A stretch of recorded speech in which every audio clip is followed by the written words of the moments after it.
If you're taking in all of the over-sensationalized media headlines that are out there, that in 10 years, nobody's going to be working, nobody's going to have a job because AI is going to be doing everything. Every day, thousands and thousands of workers are getting laid off. Then you probably do have some questions, much like I do, about, I'm a Gen Xer. What does this mean for me even trying to work until I retire? What jobs will disappear in the next 10 years? Will I still have a job between now and the time that I want to retire? How do you thrive in an AI world? Do I need to find another career in my 50s? It's just a matter of when, not if, AI is going to be doing more in the workplace. I mean, right now, AI is doing things like answering emails. It's summarizing correspondence that comes in off of text messages for people. AI chatbots that are out there that are answering people's questions for them when you go in and you visit a website and you want to buy a product, and it's helping to inform people and helping to make the sale. And AI is even creating promotional content, words and ads and visuals, and even creating music. And you know what? It's pretty darn good at these things. WEF has predicted that in the next 3 years, 85% of jobs will be transformed. Not eliminated, but transformed by AI. Now, 25% of that may become automated, but the remainder may be unchanged or retrained or upskilled, and new job roles created because of this transformation. From everything that I researched, really the sweet spot for AI is threefold. One, it's to automate redundant tasks. Two, it's to increase your productivity. And three, it's to have AI do what it does well, which is provide analysis and insights from mass amounts of data.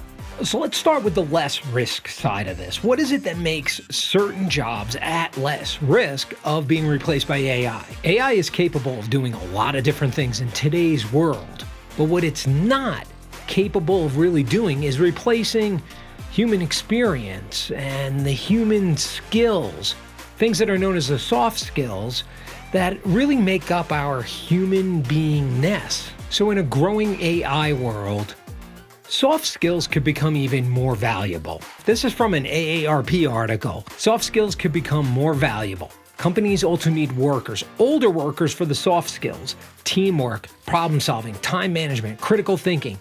Those come with experience, and AI does not have these. Here's some of the other soft skills that AI doesn't have.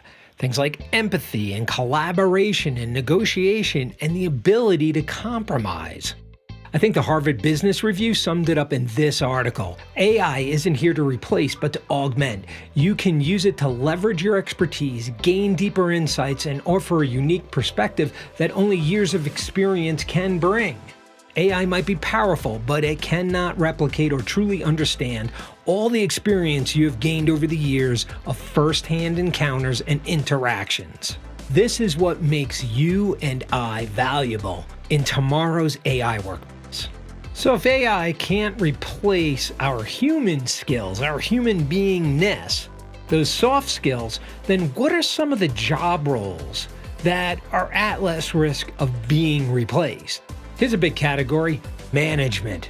If you have been in any kind of a leadership role, whether it's a project kind of manager or leading a team of people, then you know that it takes a lot of soft skills to get things done. And then there's installation, maintenance, and repair jobs. When you think about it, those types of jobs require a high degree of problem-solving skills. You got to be able to get in, take a look at something, assess a problem, and then decide on the best solution in order probably to maintain or fix something. That isn't something AI can do very easily. And then there's healthcare practitioners and technicians.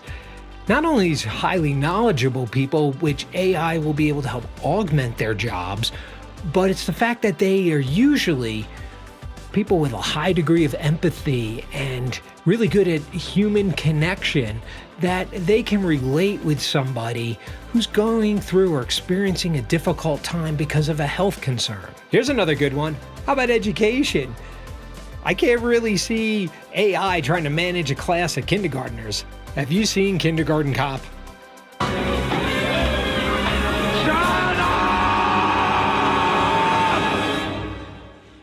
here's one last one: construction and extraction. Construction and extraction are just jobs where you're constantly having to assess an environment and match things up in order to make it kind of work and figure out quick solutions to things.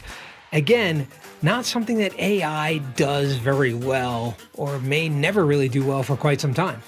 I didn't see YouTube creator anywhere on that list. Maybe they forgot that one?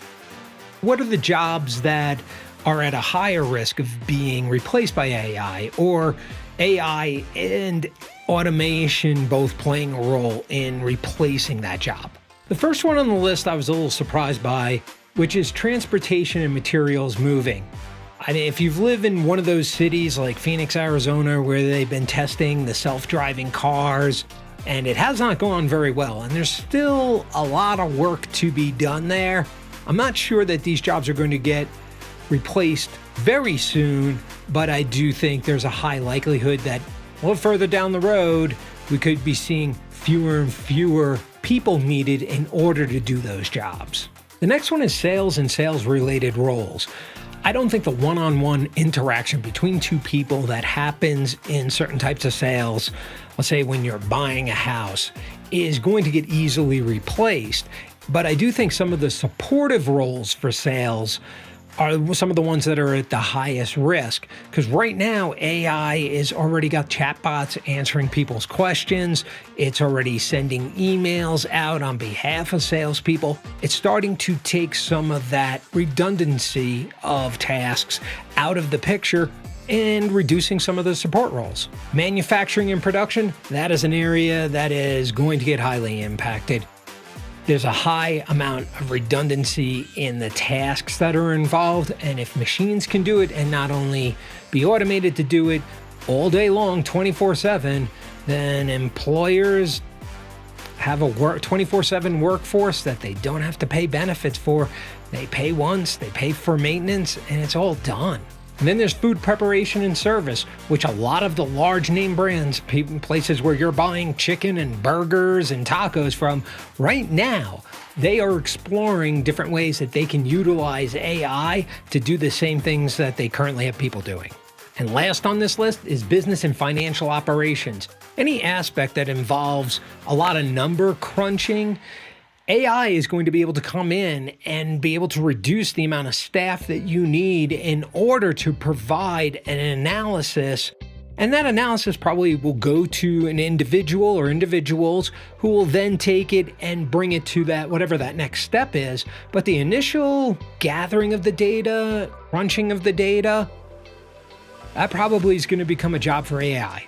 After doing all this research on how AI is going to impact the workforce and the landscape of what is work, it became very apparent to me that if you're in denial, if you're trying to say this is never really going to impact me, then I think you're going to find that your options are getting increasingly limited as far as where you're able to go next if AI does impact your job.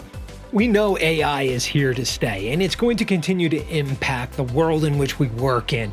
Same way that personal computers once did, same way that the internet did.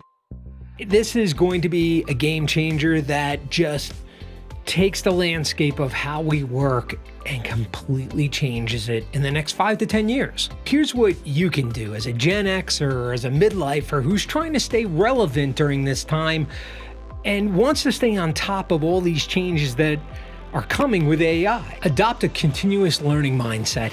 Here's an opportunity for you to go out and start to learn a new skill. I mean, has it been a while since the last time you've learned a brand new skill? This might be a good one for you to start to pick up, which is how do you interact with AI? Get ChatGPT or work with Bard or DALL-E, some of these AI generative type of programs that will help you to get a little more familiar with how do you ask questions or create within an AI world. Take some time and develop. Get focused on working on your soft skills, some of those skills that AI can't replicate very easily. Teamwork, collaboration, leadership.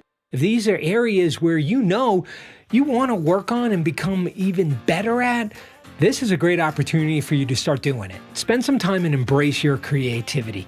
AI has some amazing software programs out there, things like Canva and Midjourney, and soon the text-to-video one, which is just mind-blowing, called Saurus.